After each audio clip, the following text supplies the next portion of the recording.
u roku od 2 sekunde. Posle upoznavanja. Znači, treba zapravo da se naloži na to što je neko poginuo, što nekome je odsečena glava, što vidimo krvi i creva na sve strane. A ne znaš ti kako se zove lik? Ne znam ni kako se, znači, a da ne govorim što ljudi koji čitaju mangu dalje, jer ja nisam imao nerva da idem mnogo dalje, imaju pravo da prepoznaju koji je lik. Jer su više slični i jednostavno čovjek nije napredao u crtežu uopšte. Anime je još ispravio neke stvari od mange. Ne samo u pitanju crteža i generalnog izgleda, već i u pitanju hronološke. Da, ispravio radnju, prebacio sve je postavio hronološki ispravan red. Znači, prvo je išla pogibija Kijeve, pa je bila obuka u vojsci, pa je bilo znači neki, da kažemo, ispravan red. Ali dok je u mangi to bilo zbog nas dobro. Da, anime je našminkao mnogima, ne.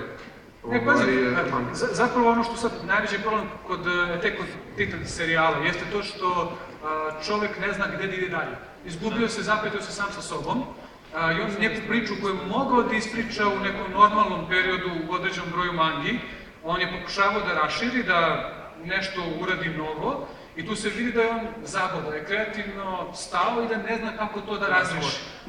Anime imao svoje momente, znači oni sve razlačili su kao kemičku harmoniku, znači oni... Attack on Titan epizoda podsjećaju na Walking Dead ko gleda, 40 minuta se ništa ne dešava i onda u zadnjih minut se desi nešto, cliffhanger neki bude, da biste gledali sljedeću epizodu. Da odgovorim nekako na pitanje, zbog čega se čeka toliko dugo na sljedeću sezonu? Pa, verovatno čovjek pokušava da smisli kako da reši sve ono što je izmislio u prvom delu, da bi na kraju mogao da da nešto smisleno ili makar približno smisleno.